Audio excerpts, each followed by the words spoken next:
Estimados amigos, buenos días. Bienvenidos a nombre de la Academia al primer programa que transmitimos en este año 2021. Como pueden recordar, el 2 de diciembre transmitimos un interesante programa sobre el problema epidemiológico del coronavirus y fue el encargado de dar una muy sustancial conferencia el doctor Lorenzo Acut, que nos indicó los pormenores epidemiológicos que reviste el problema de la pandemia, nos dio a conocer las formas de transmisión y nos dio a conocer también las formas de prevención. Es decir, que refuerza algo que en forma general la comunidad viene conociendo. Efectivamente, todos nosotros conocemos sobre la etiopatogenia de la virosis. La etiopatogenia no es otra cosa que conocer el origen, la causa que determina una patología, en este caso la del virus que nos está afectando como pandemia en el mundo entero. Y por supuesto, esa etiopatogenia también nos indica los mecanismos que sigue la enfermedad para producir los efectos indeseables que en su mayoría determina con exactitud. También todos conocemos el pródromo. El pródromo es un término que nos indica epidemiológicamente o médicamente los síntomas iniciales de la enfermedad. Y esto es supremamente importante porque al conocerlos todos, esos síntomas iniciales, la gente puede tomar la iniciativa de la visita médica y de buscar rápidamente el tratamiento si se da cuenta y conoce cuáles son esos síntomas iniciales de problemas de respiración, de alta temperatura, dolores de cabeza, diarrea, etc.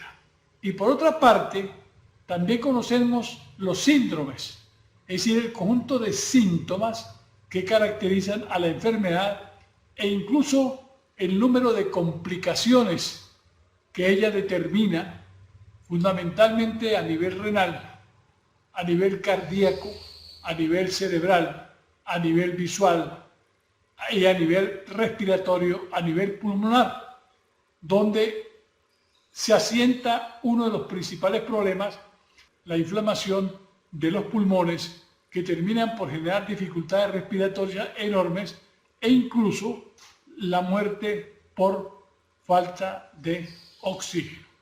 Por eso también es supremamente importante en el inicio conocer y determinar lo que se denomina la saturación, es decir, la determinación del oxígeno en circulación sanguínea. Pues bien, todos tenemos claro las causas de la enfermedad. Hemos oído hablar perfectamente, que no lo conozcamos estructuralmente ni metabólicamente al virus, hemos oído hablar de él y por supuesto cómo nos infectamos. El doctor, por cierto, Acut, también terminó la conferencia dando importantes recomendaciones para la prevención, diciendo textualmente que fundamentalmente, en este caso, la prevención va a depender de la conciencia que tengamos cada uno de nosotros en utilizar el tapaboca adecuadamente, en tener la distancia social y fundamentalmente el evitar reuniones de carácter social numerosas que impliquen contactos directos, etc. Eso lo sabemos todo, sin embargo muchos descuidan ese tipo de prevención y eso pues colabora con el proceso de transmisión y en consecuencia la dificultad de erradicación de la pandemia como tal.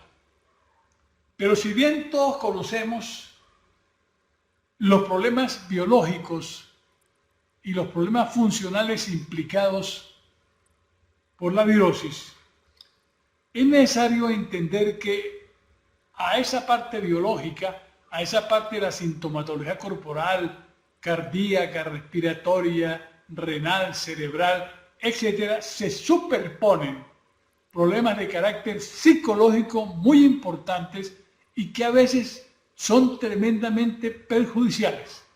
Generalmente los problemas psicológicos derivan del encerramiento o del enclaustramiento y surgen por el hecho de que nosotros no nos hemos adaptado a una nueva realidad.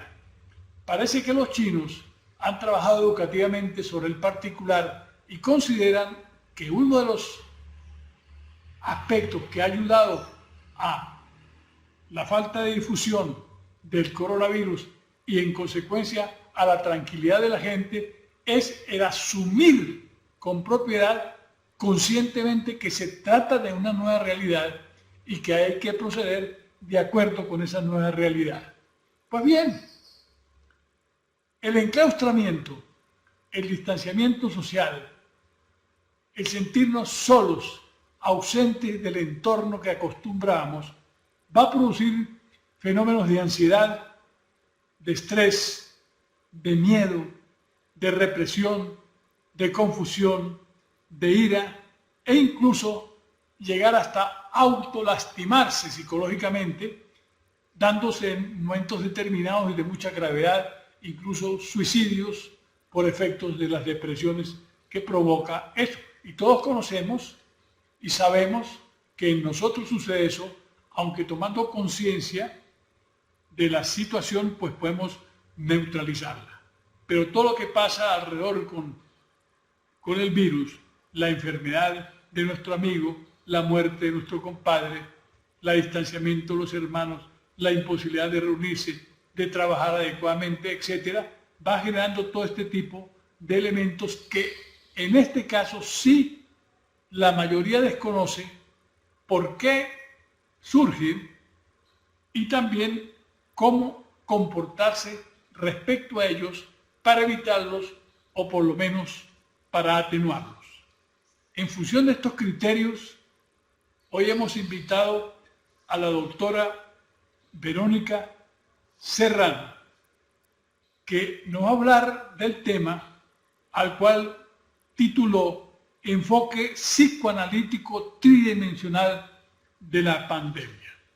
La doctora Verónica Serrano es psicóloga clínica, graduada en la Universidad Rafael Urdaneta del Zulia, con estudios de especialización en la Universidad de La Sabana de Bogotá y con un amplio ejercicio privado y público.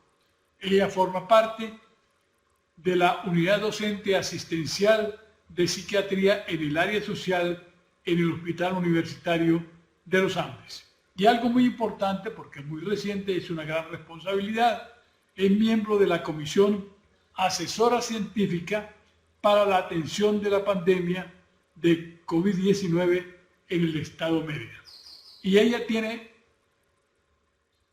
un aspecto importante en el ejercicio de su profesión como socióloga, como psicóloga, que tiene impacto determinante en la limitación de los problemas psicológicos y es que es facilitadora de los primeros auxilios en el campo de la psicología. Tenemos la convicción de que la doctora nos dará a conocer cosas importantes sobre los problemas psicológicos implicados en este grave flagelo mundial. Muchas gracias.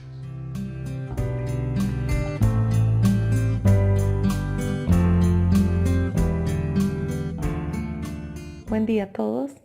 Gracias a la Academia de Mérida por esta invitación tan especial para mí y sobre todo por la oportunidad de compartir con ustedes este este poquito de conocimiento que puede ser útil para ustedes, no solamente en la vida diaria, en la vida personal, sino también familiar, colectiva y el abordaje de la pandemia que, bueno, que a nivel mundial nos está preocupando y que nos atañe a todos.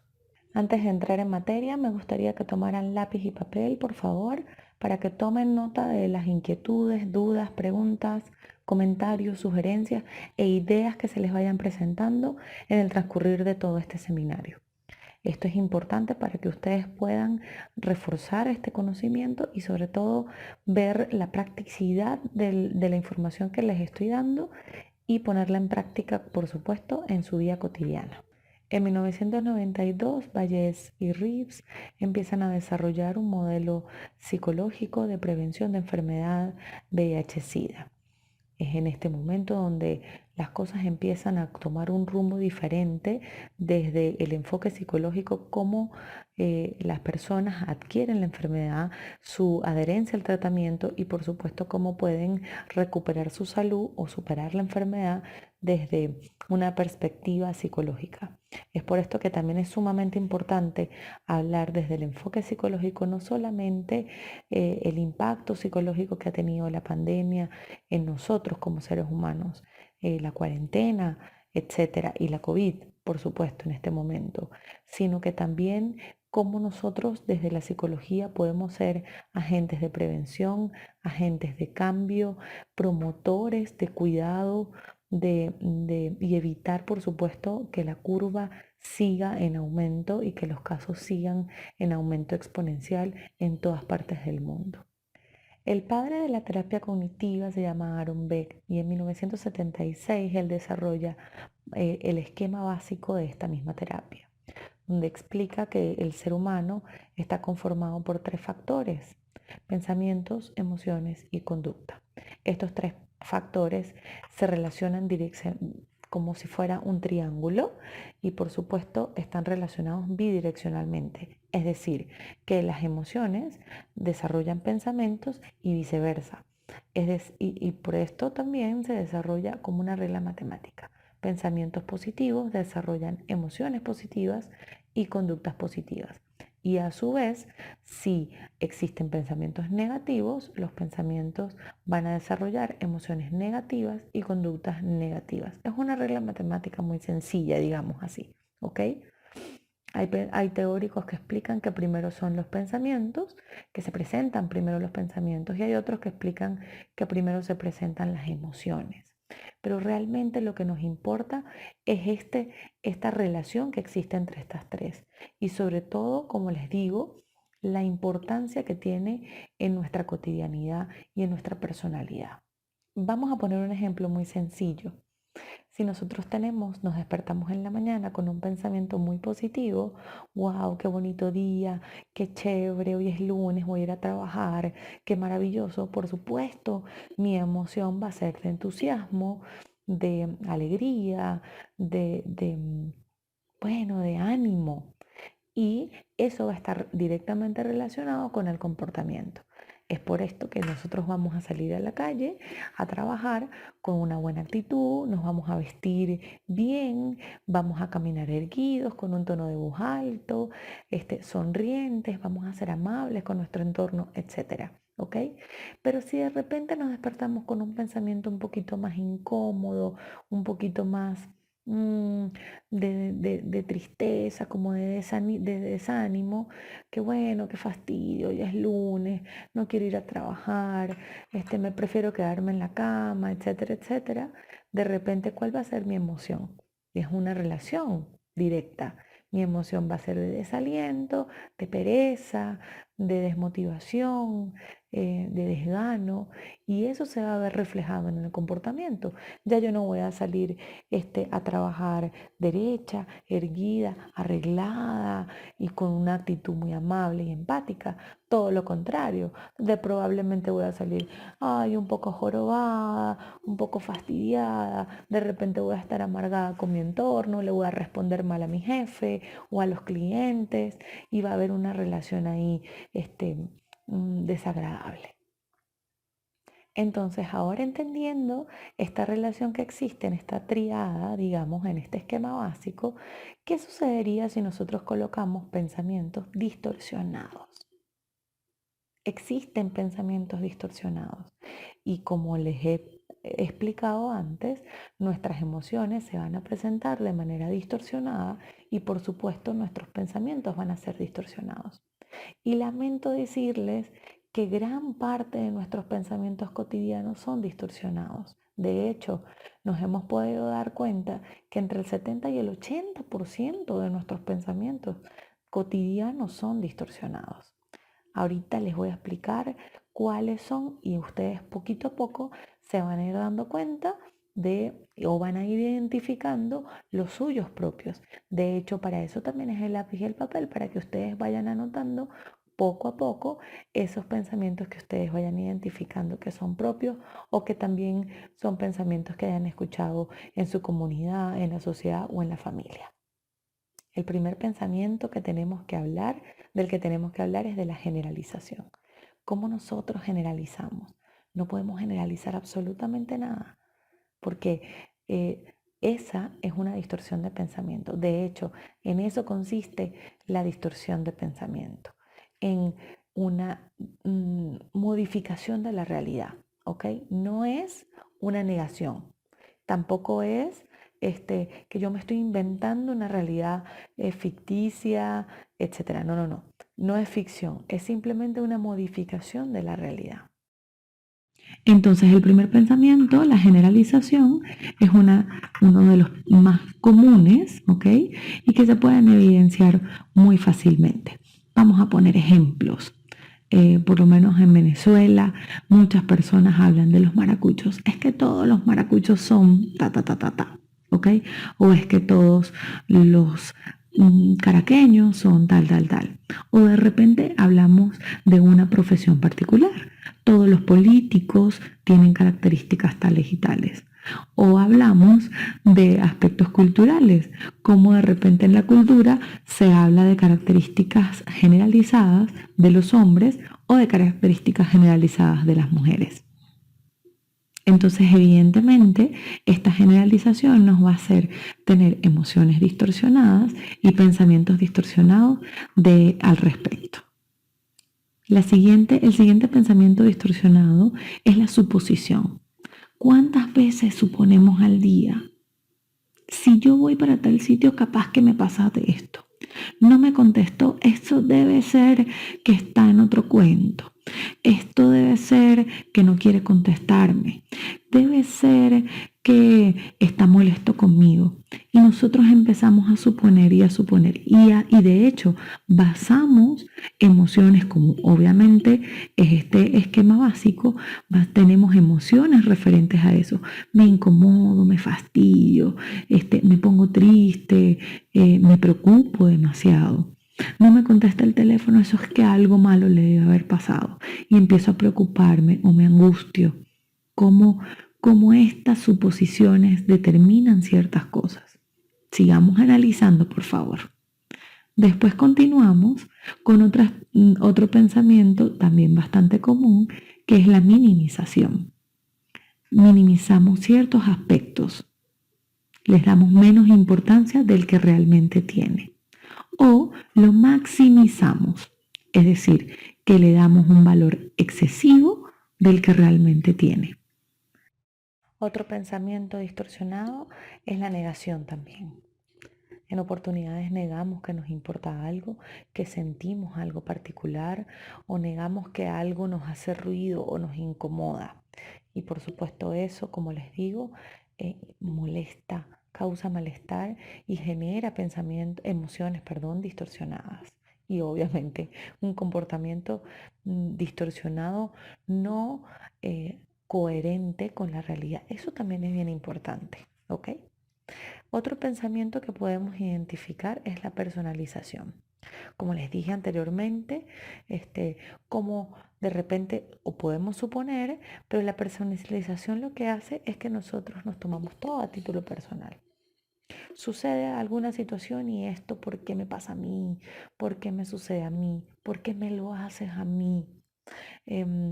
De repente, ¿por qué me tengo que enfermar yo? ¿O por qué yo me tengo que poner una mascarilla? Etcétera. Es pensamiento distorsionado. Otro, otra de los pensamientos distorsionados, los tengo anotados para que no se me olviden. El último pensamiento distorsionado que es importante mencionar es el pensamiento dicotómico, que en oportunidades se observa o que tenemos en algún momento de nuestras vidas, es esa dicotomía del pensamiento cuando es o negativo o positivo, o esto es blanco o es negro. Es decir, no hay matices, no hay tonos grises, simplemente mi pensamiento rígido de que o está bien o está mal. Espero que hayan tomado nota y que sobre todo empecemos a hacer esa introspección y esa identificación de pensamientos propios que en oportunidades pueden estar distorsionados. Es aquí donde radica gran parte del abordaje psicoterapéutico, ¿ok? Del empoderamiento real, porque nosotros entendamos que estos pensamientos no llegan por obra y gracia de alguien, no llegan a nuestro cerebro de forma mágica. Estos pensamientos llegan a nuestro cerebro porque responden a nosotros mismos y nosotros mismos tenemos esa capacidad de poder modificar y de poder mejorar, o por lo menos de identificar como lo están haciendo en este momento, de identificar que mi pensamiento no es 100% pegado a la realidad que vivo, ¿ok? Y que esto, por supuesto, me va a causar disfuncionabilidad en mi comportamiento y en mis emociones. Sumado a todo esto, es importante que entiendan, que conozcan otro término bien interesante que se llama atención selectiva. La atención selectiva es un proceso cognitivo que se da de forma inconsciente, que se da de forma automática. Y este proceso lo que va a hacer es que nosotros miremos a nuestro alrededor o tengamos ojos, digamos, o atención, como lo dice el término, única y exclusivamente a lo que responda a nuestro pensamiento particular. Es decir, vamos con el pensamiento de la generalización. Imaginemos que yo pienso que los maracuchos tienen una característica particular, son excesivamente simpáticos. Vamos a decir este pensamiento, ¿ok? Ojo, los pensamientos distorsionados no necesariamente son negativos, pueden ser pensamientos distorsionados positivos también, ¿ok? Lo importante es que son distorsionados. Bien, entonces vamos con el ejercicio de la atención selectiva. Los maracuchos, todos los maracuchos son excesivamente simpáticos. ¿Ok? Ahora, ¿qué va a hacer mi atención selectiva? Va a ser que cuando yo observe a mi alrededor los maracuchos, yo no vea a ese maracucho que no es simpático. Porque por supuesto existen algunos que no son simpáticos. ¿Y por qué sucede esto? Porque todos somos diferentes y porque no podemos generalizar y mucho menos generalizar personas. Entonces, de nuevo, yo solamente voy a atender, o sea, solamente voy a captar la información o voy a atender a ese maracucho o a esa cantidad de maracuchos que son simpáticos. A los que no son simpáticos yo no los voy a ver y voy a negar su existencia porque mi atención selectiva impide que yo los vea.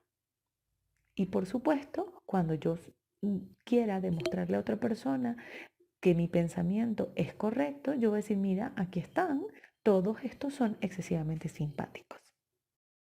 Ahora bien, después de analizar todo este conglomerado de información de este esquema básico de la terapia cognitiva, necesito que comprendamos otra cosita importante. Todas las personas sanas psicológicamente en momentos o en situaciones de emergencia, en situaciones de crisis, reaccionan de una manera particular. De hecho, si nosotros en momentos o en condiciones normales tenemos aproximadamente entre un 70 y un 80% de pensamientos distorsionados, en momentos de crisis, en momentos de emergencia, de catástrofes, de situaciones alarmantes, etcétera, estos pensamientos se van a proliferar. Y por supuesto van a hacer que tengamos oscilaciones en nuestro estado de ánimo, oscilaciones en nuestro comportamiento y nos sintamos incómodos. Muchas de las personas Yo creo que gran parte de la humanidad en estos momentos de pandemia ha sentido estas oscilaciones de emociones. Un día se despiertan como deprimidos, otro día se despiertan hiperactivos, súper motivados, otro día, definitivamente todo está perdido y otro día se vuelven a despertar entusiasmados. Y todas estas oscilaciones se derivan o significan que estamos en una crisis psicológica o en una crisis psicoemocional, ¿ok?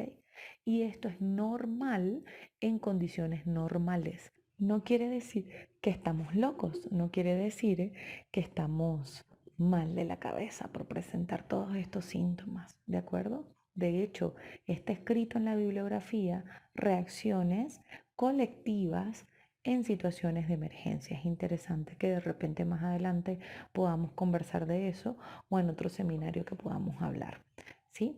Pero todo esto es de suma importancia. Y ahora bien, quisiera que después de todo, los pensamientos distorsionados, de la atención selectiva y ahora de analizar y de conocer que todas estas reacciones son normales en condiciones anormales y que hoy por hoy estamos viviendo realmente una condición totalmente anormal a nivel mundial. Analicemos un poquito ahora esos pensamientos y nuestra actitud o nuestras emociones con respecto a unos puntos particulares, que sobre todo tienen una particularidad, tienen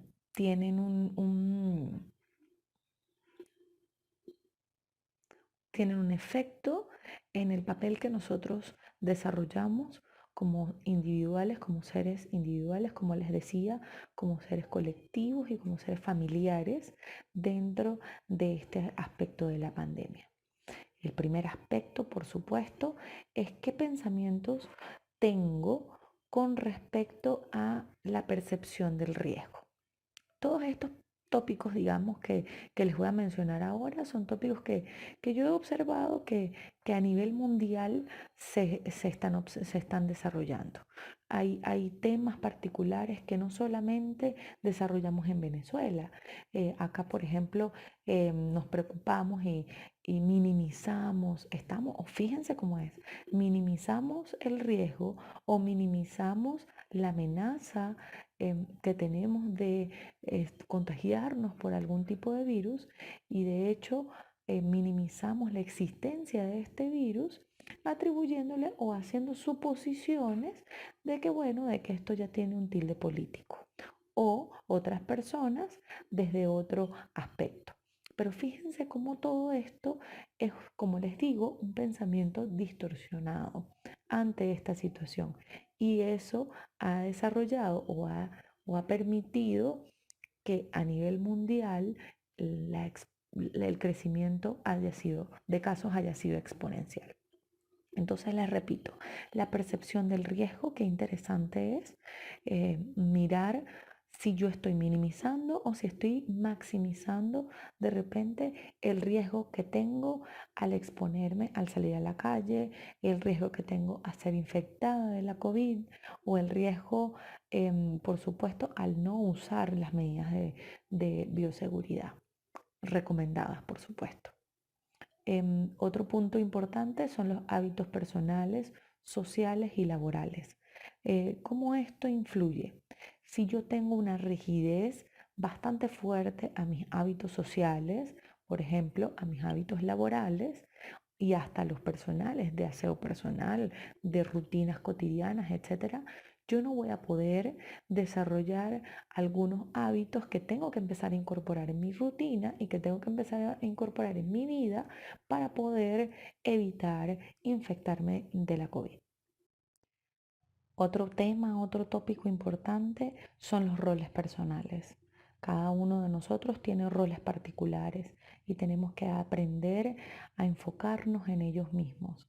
Cuando nosotros aprendemos a desarrollar nuestros propios roles, a trabajar en lo que nos corresponde en nuestras funciones personales, dejamos de ocuparnos de otras cosas que posiblemente nos perturban más, nos agobian más y sobre todo hacen que nosotros perdamos nuestro norte.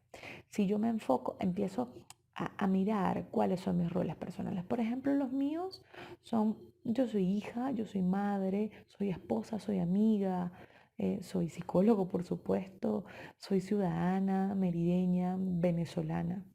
Em, y allí soy creyente y allí tengo unos roles bien importantes y bien específicos.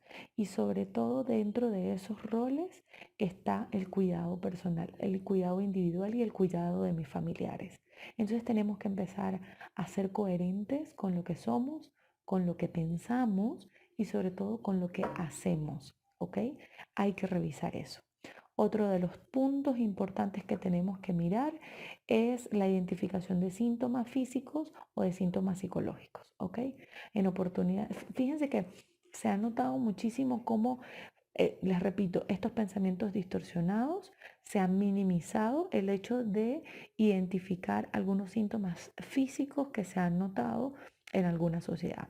Hay personas que de repente sienten fiebre, dolores de cabeza y otros síntomas y entonces atribuyen esta sintomatología a un resfriado común, etcétera. Les repito, minimizamos el hecho, ¿ok? No, esto que va a ser, no, esto no es COVID, para nada. Yo lo que tengo es un resfriado común porque yo, nada, me mojé un poquito o es que está amaneciendo muy frío.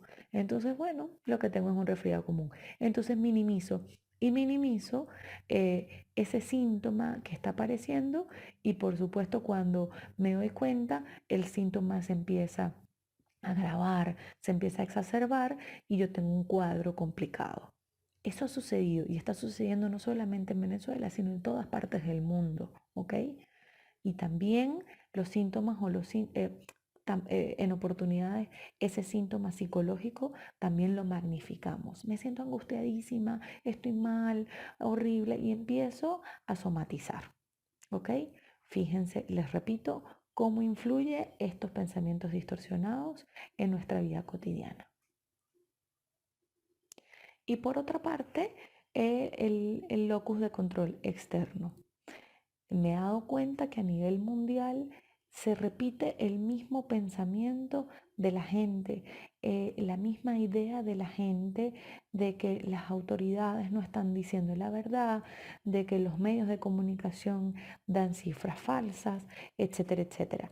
Y entonces, insisto, magnifico esta probabilidad. Supongo que las cifras son falsas. Supongo que esta realidad está distorsionada o que está maquillada y entonces minimizo el hecho de que yo tengo una responsabilidad personal, minimizo el hecho de que tengo una responsabilidad conmigo misma, con mi familia y con mi colectividad, con mi sociedad, de cuidarme y de cuidarlos a todos.